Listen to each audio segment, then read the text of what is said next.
This is Adorn. Adorn is a simple checkerboard style patchwork quilt that we've dressed up with just a few curves.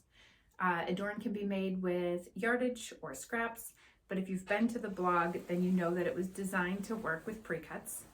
The baby size quilt is made with 5-inch squares, and this throw size and the twin size quilt are made with 10-inch squares. On the blog, you can find more information about what fabric I used for the baby quilt and what fabric is in this throw size quilt. You'll also find a step-by-step instructions and picture tutorial for how to assemble this quilt. Today here, we're going to talk about sewing these curves for the throw size quilt, the 10-inch curves. These are very beginner friendly. And this is a great place to start your curve piecing journey because these curves are not only really big and pretty simple to sew, but there's also only a few of them in the quilt. So let's go do that now. We are going to be sewing the throw size quilt's curves today. These are very beginner friendly curves. This piece started as a 10 by 10 square. The curve is going to be very gentle, and these are going to be easy to sew without a lot of adjusting, and they're going to be easy to make accurate. It is the same process to sew the smaller curves for the baby size quilt. You just may need to adjust your fabric a little bit more as you sew. So these pieces have already been cut using the templates that you can download from the blog. Directions for assembling those templates and for cutting these background pieces are also on the blog, along with pictures and written step-by-step instructions. Before I sew, I do pin my curves. So with these quarter circle pieces, I would match my straight sides, and then I finger press to find the center of my curve. With the background piece, I match these short straight sides, and then I finger press to find the center of the curve.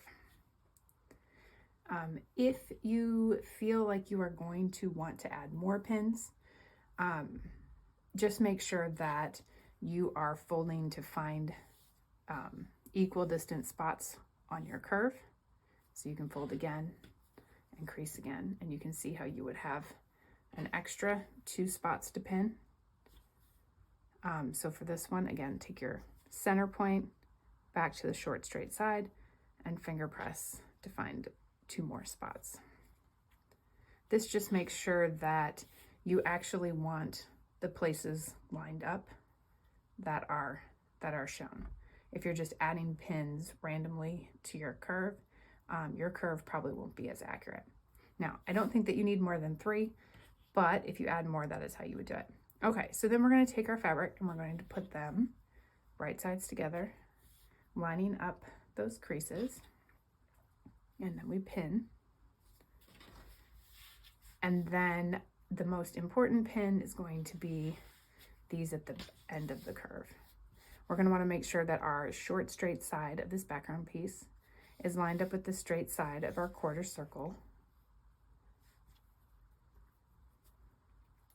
And then I'm going to pin to keep both of those lined up.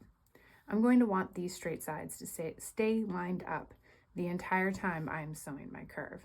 If I can get that to happen, my block is going to be more accurate. It's going to be easier to trim. It's just going to work out better overall. So you can do the same thing up here at the top. I usually just take these curves over to the sewing machine and put it under the foot, but you do want these 2 straight edges to line up as well. So if pinning right here makes that easier, then go ahead and add 1 extra pin. All right, let's go sew. We are going to sew our curve. We're going to sew it with a 1/4 inch seam allowance. As we bring this piece over to the sewing machine and get started, we're going to make sure that our short straight side of our background piece is still lined up with the straight side of our quarter circle piece.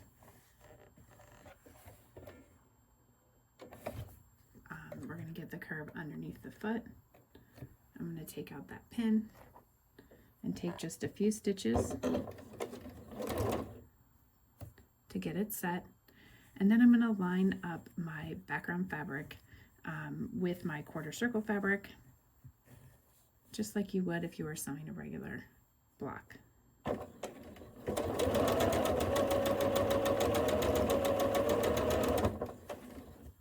Because this curve is such a large size, there's not going to be much adjusting that you have to do, but there will be some extra fabric over here. We're not worried about extra fabric over here. We're just going to keep it out of the way of our needle. If you start to see fabric bunching under your needle, you're going to want to lift your foot, leaving the needle down, and just move your fabric behind the foot, and then put the foot back down.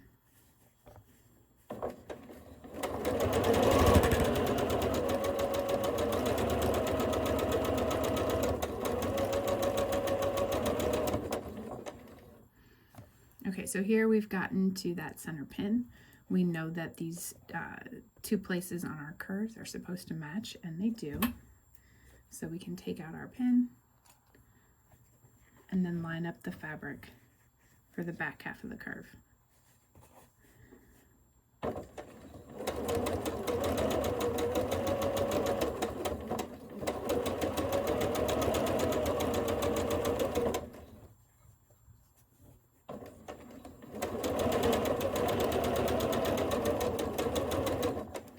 And again, if you start to see fabric bunching, or as you get toward this end of the curve and you have a little bit of extra, you can always lift your foot, move that fabric back behind, and then adjust again.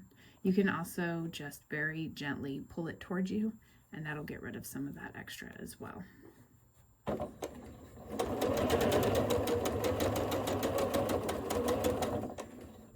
And as we come to the end of the curve, we just want to make sure that these two straight edges, the one on our background piece and our quarter circle, are lined up.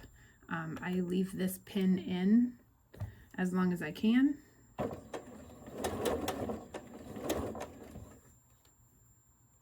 And then just keep sewing.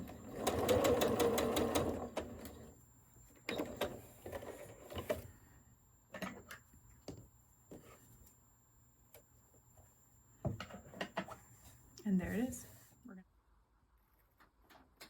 This is my finished curved block.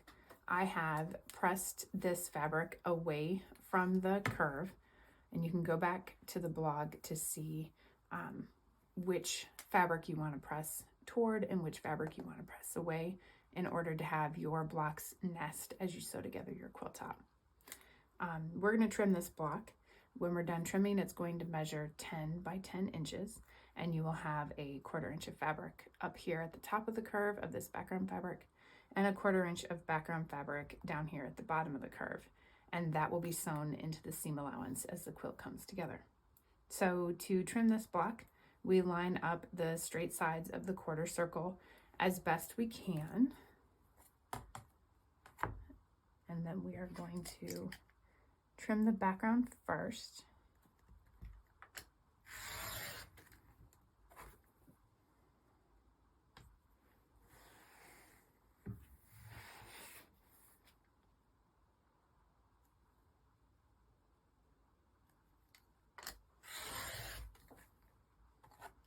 And then, if necessary, you can come back and trim the insides of your block.